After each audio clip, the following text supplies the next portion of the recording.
তাহাজ্জুদের সময় নামাজের পরিবর্তে শুধু দোয়ার কি কোনো মূল্য আছে? আসুন এই ভিডিওতে আজ আমরা তা জেনে নিই। শেষ রাতের দোয়া অনেক কার্যকরী আমল। আল্লাহ তাআলা শেষ রাতের দোয়া অপেক্ষাকৃত বেশি কবুল করেন। আল্লাহ তাআলা জান্নাতবাসীদের পরিচয় দিয়ে পবিত্র কোরআনে বলেন, তারা শেষ রাতে ক্ষমা প্রার্থনা করে।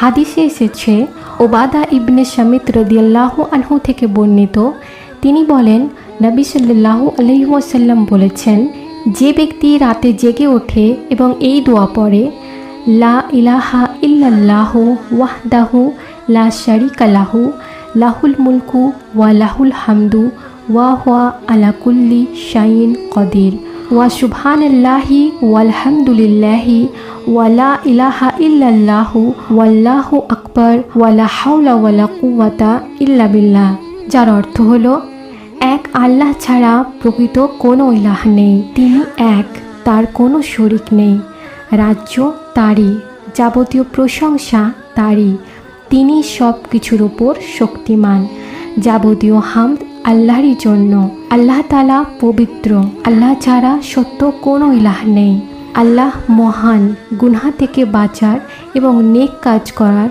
কোনো শক্তি নেই আল্লাহর তৌফিক ছাড়া। এই দোয়াটি বলার পর যদি সে বলে, হে আল্লাহ আমাকে ক্ষমা করুন, বা অন্য কোনো দোয়া করে, তবে তার দোয়া কবুল হয়। অতঃপর ওযু করে নামাজ আদায় করলে তার নামাজ কবুল হয়।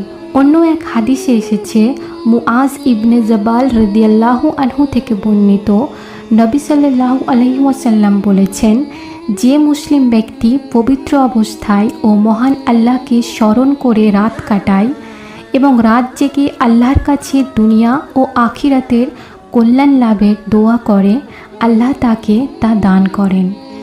তাই শেষ রাতের দোয়া খুবই ফজিলতপূর্ণ আমল। তবে আল্লাহর রহমত লাভের জন্য তাহাজ্জুদ নামাজ অনন্য এক ইবাদত।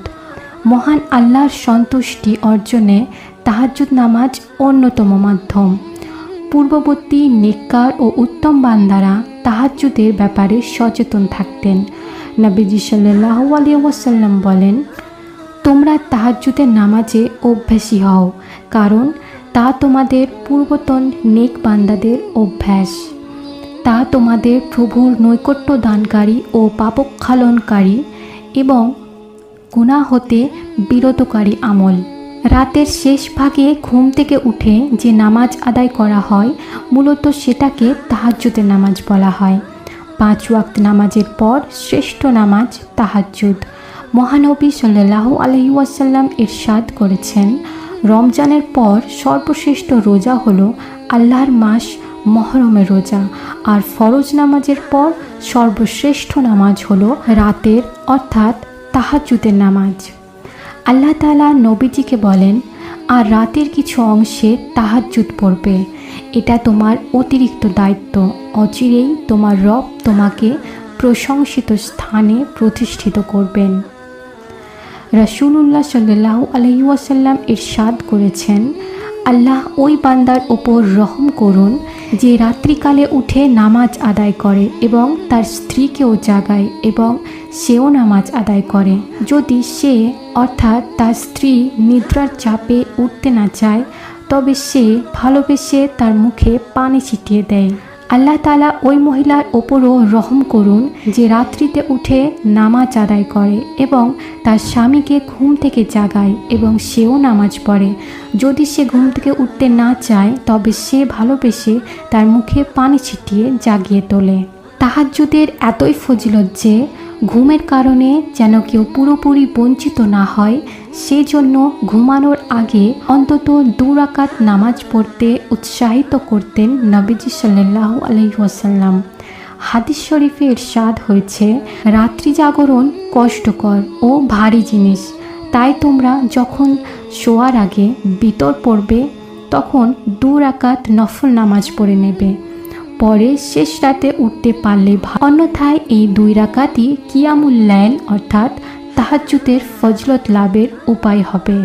মোট কথা, নফল নামাজ যেমন ইবাদত, দোয়াও একটি স্বতন্ত্র ইবাদত। নফল নামাজের মধ্যে তাহাজ্জুদ শ্রেষ্ঠ, আর শেষ রাতের দোয়া কার্যকরী আমল, দুটি মূল্যবান আমল।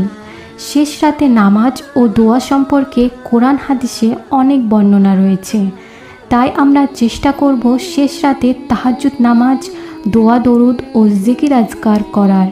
প্রত্যেকটি আমলই মর্যাদাপূর্ণ, কোনো একটি বাদ পড়লে অন্য ইবাদত গুরুত্বহীন হয়ে যায় না। রাসূলুল্লাহ সাল্লাল্লাহু আলাইহি ওয়াসাল্লাম বলেন, আল্লাহ তাআলা প্রত্যহ রাত্রের শেষ তৃতীয়াংশে নিচের আসমানে অবতরণ করেন এবং বলেন, কে আমাকে ডাকবে, আমি তার ডাকে সাড়া দেব। কে আমার নিকট কিছু চাইবে, আমি তাকে তা দান করব। এবং কে আমার নিকট ক্ষমা চাইবে, আমি তাকে ক্ষমা করব। সুবহানাল্লাহ। আল্লাহ তাআলা আমাদের সবাইকে শেষ রাতে যত বেশি সম্ভব ইবাদত বন্দেগী করার তৌফিক দান করুন। আমিন।